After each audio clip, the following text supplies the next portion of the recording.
أعوذ بالله من الشيطان الرجيم.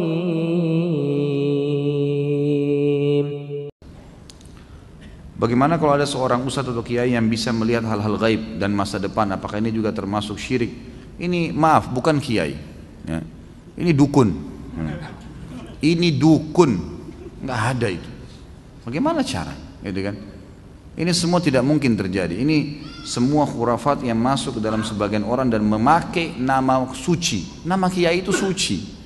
Kiai, guru, ustadz, itu semua nama-nama yang suci sebenarnya, nama orang-orang yang menyampaikan agama Allah. Bagaimana mereka bisa kontaminasikan dengan melihat jin lah, melihat inilah, menebak masa depan? Ini nggak ada semuanya, gitu kan?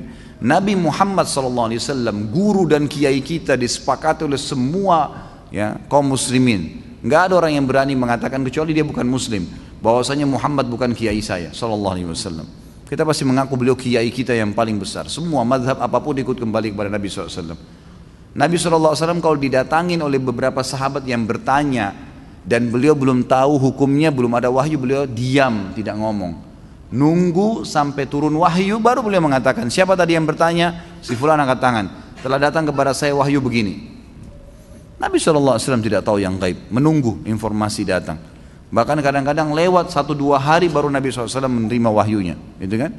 Waktu dituduh Aisyah berzina, nanti akan kita bahas itu dalam dosa besar tentang menuduh orang mukminah berzina, itu sempat wahyu terputus dari Nabi SAW kalau tidak salah sebulan, nggak ada wahyu turun.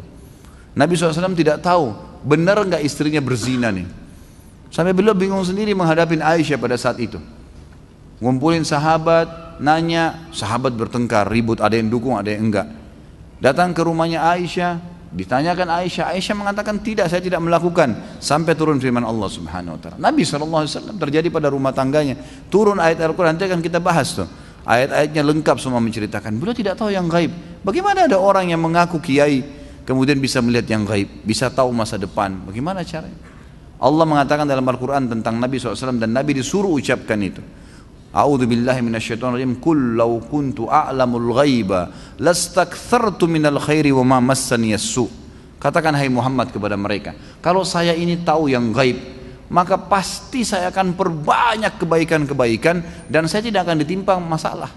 Tidak akan ditimpa masalah karena sudah tahu, oh di sana nanti ada orang yang ganggu saya. Udah, saya enggak usah ke sana. Nabi SAW di perang Uhud kena pedang. Sampai kemarin kita bahas kabar Abdurrahman bin Auf, bagaimana melengket pedang di topi besi beliau, dan Abdurrahman cabut radhiyallahu anhu dengan giginya sampai giginya tanggal, luka berdarah kening Nabi SAW. Gigi beliau sempat pecah, pundak beliau sempat kena hantaman pedang orang kafir. Nabi SAW tidak tahu itu sebelum keluar dari Uhud, keluar dari Madinah, nggak tahu sama sekali. Bahkan beliau mengatakan, saya rasakan sakitnya sebulan, gitu kan. Kalau Nabi SAW tahu, Nabi tidak akan keluar. Tapi memang begitulah, gitu kan. Memang tidak ada yang tahu.